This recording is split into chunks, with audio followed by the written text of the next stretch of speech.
प्यारे बच्चों, first video में मैंने आपको फोर्स के बारे में बताया था, टाइप्स ऑफ फोर्स का जिक्र किया था और इफेक्ट्स ऑफ फोर्स, बैलेंस और अनबैलेंस फोर्स, इसके बारे में मैंने बात की थी।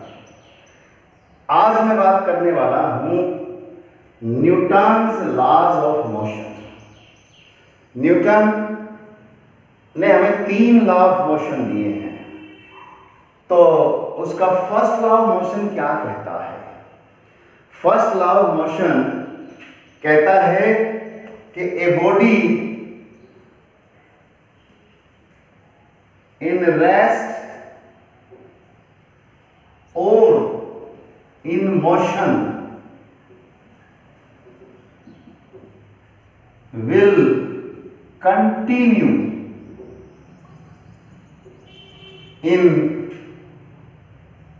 rest और motion।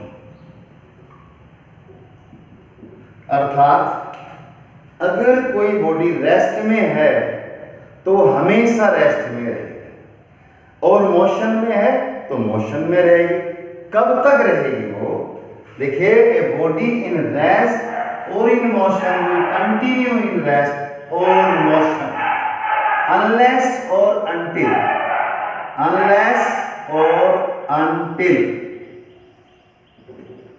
no external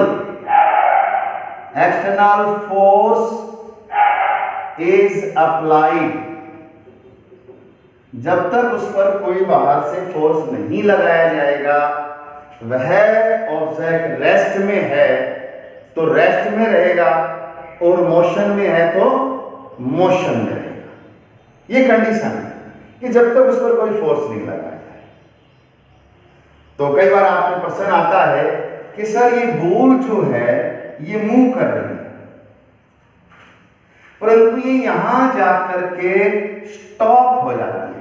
ये बॉल यहां स्टॉप हो गई। क्यों स्टॉप हो गई?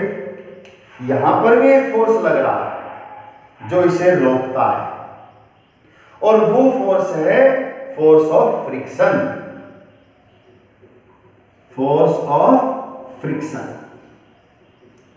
जो फ्रिक्शन घर्षण बल वो उसको रोकता है। अगर हम उस फ्रिक्शन फोर्स को कम कर देते हैं और उसको पुश कर देते हैं तो वो चलती ही रहेगी। आपका एक्सपीरियंस है, जो खरदरा रोड होता है, रफ रोड होता है, उस पर किसी बॉल को आप लुढ़काते हैं, उड़ाते हैं, तो थोड़ी दूर जाकर रुक जाती है। परंतु यदि उतने ही फोर्स से अगर आप उस बॉल को किसी चिकने सरफेस पर जो बिल्कुल प्लेन है उतना ही फोर्स लगाते तो काफी दूर जाती है। जो 8th क्लास में आपने पढ़ा था कि आपने फोर्स ऑफ फ्रिक्शन को कम कर दिया है, ठीक है ना? तो ये फर्स्ट लॉ ऑफ मोशन कहता है कि कोई बॉडी रेस्ट में है तो रेस्ट में रहेगी, चल रही है तो चलती रहेगी, रुकेगी नहीं। कब तक? जब तक उस पर कोई एक्सटर्नल फोर्स ना लगाया जाए। एक्सटर्नल फोर्स, बाह्य बल। तो इसके बहुत सारे एग्जांपल्स हैं। इसी प्रॉपर्टी को आप क्या कहते हैं? भाई मैं तो इसको कहता हूं जिद्द का नियम, कि जो ऑब्जेक्ट जिस पोजीशन में उसमें रहना चाहता है। फॉर एग्जाम्पल, आप गाड़ी में बैठे हुए हो, ठीक है ना, और गाड़ी चल रही है, आपकी बॉडी भी चल रही है, परंतु जैसे ही गाड़ी वाले ने ब्रेक लगाया, आपकी बॉडी चलना ही चाहती है, रुकना नहीं चाहती। अगर आपने बेल्ट लगा रखी है तो वो आपको रोकेगा, ठीक है ना, परंतु आपका शरीर चलता ही रहेगा। वैसे ही यदि आप गाड़ी में खड़े हुए हो, अचानक गाड़ी चल पड़ती तो आप पीछे गिरते हो, क्योंकि आप अपनी पोजीशन में ही रहना चाहते हैं। इसको एक नई टर्म से जाना जाता है इनर्शिया।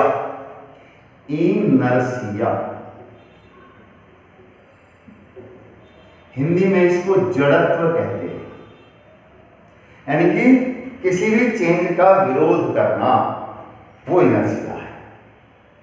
अब विरोध कई तरीके से आपने देखा है कि मान लीजिए इनर्शिया ऑफ रेस्ट, कोई ऑब्जेक्ट रेस्ट में है, वो रेस्ट में ही रहना चाहती है।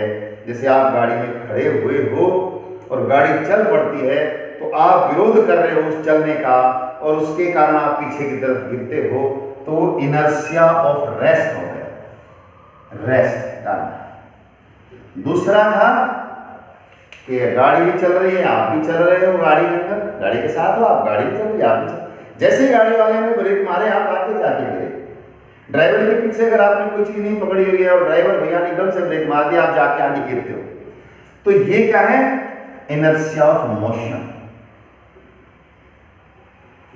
तीसरा क्या है, डायरेक्शन, इनर्शिया ऑफ डायरेक्शन। जैसे कोई तेजी से आ रहा है साइकिल से, स्कूटर से, और उसे अचानक टर्न लेना है, उसकी स्पीड आगे की तरफ है, उसकी डायरेक्शन आगे की तरफ है, और जैसे वो मुड़ने की कोशिश करता है वो सामने जाके टकराता है।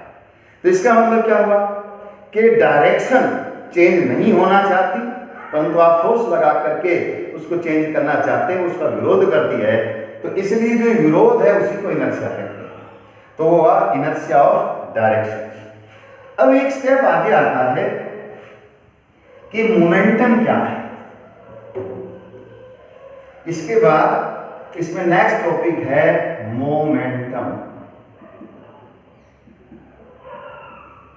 इसको हम P से डिनोट करते हैं, और ये वेक्टर क्वांटिटी है, मास इनटू वेलोसिटी।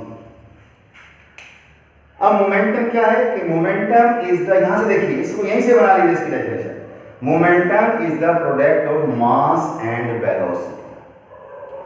अब अगर मास ज्यादा है तो उसका मोमेंटम ज्यादा है। जैसे मान लीजिए कि आपने एक 50 केजी का बॉल ले लिया और उसकी स्पीड 10 मीटर पर सेकेंड है। ऐसे आपने 5 केजी का बॉल ले लिया परंतु स्पीड उसकी 10 मीटर पर सेकेंड है।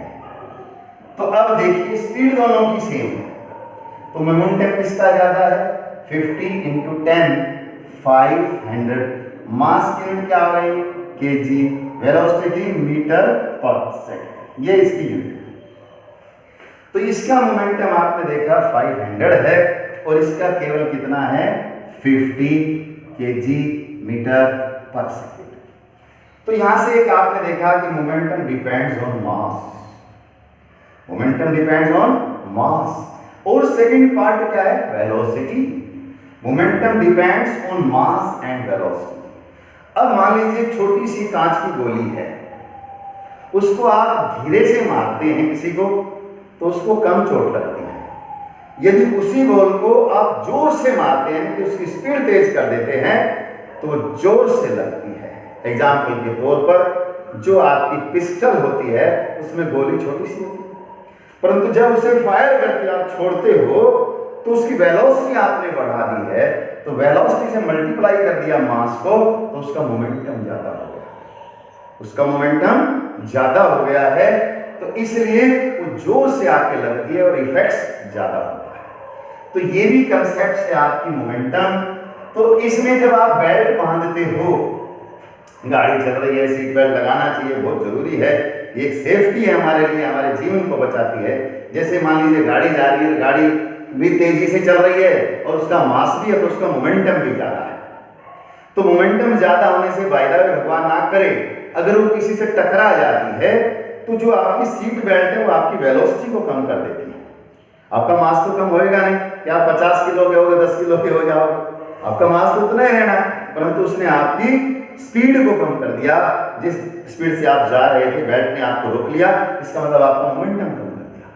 इसी तरीके से दूसरा एग्जांपल आप ले सकते हो कि मान लीजिए आपके सामने से एक मोटरसाइकिल वाला आ रहा है और एक साइकिल वाला सिंपली आ रहा है, दोनों जो है कि स्पीड से आ रहे हैं और दोनों आपको कह रहे हैं हटो हटो बचिए, हमारे ब्रेक फेल हो गए, भगवान ना करे।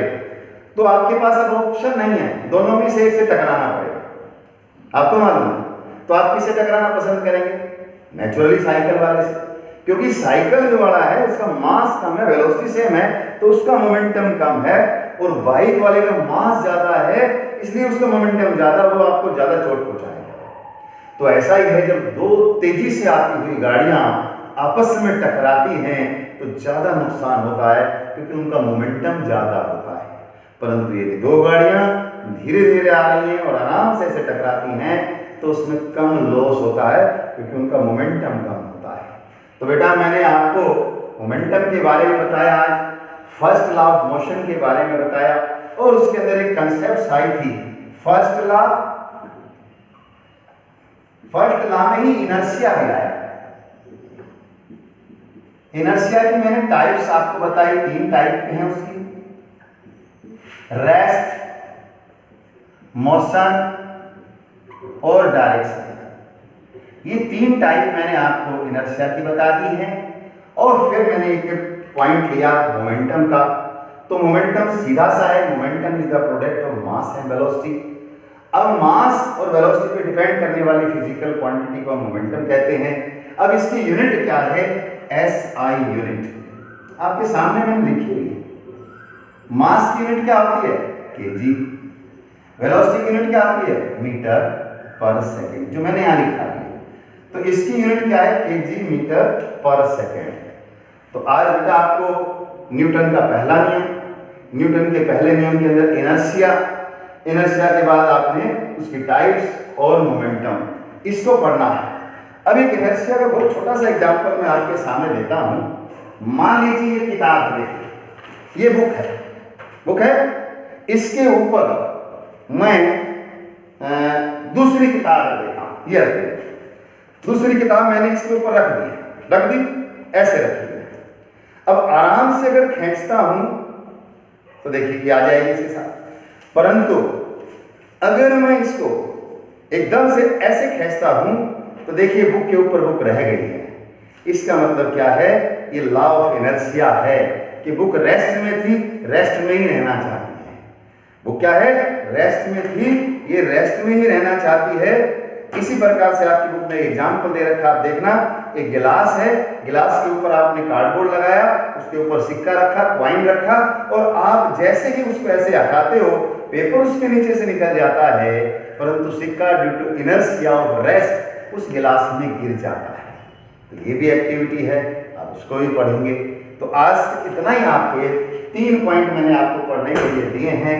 न्यूटन का पहला नियम, उसी में रिलेटेड इनर्शिया, उसकी टाइप्स और मोमेंटम की SI यूनिट, और मोमेंटम के कुछ एग्जांपल्स हैं, जैसे गाड़ी को ब्रेक लगाना, ठीक है ना, किसी चीज कोई आ रही है उसकी स्पीड को बढ़ाना है, उसकी वेलोसिटी को बढ़ा दीजिए, मोमेंटम बढ़ जाएगा, ठीक है ना। तो ये थोड़े से एग्जांपल हैं जो आज आपको पढ़ने हैं।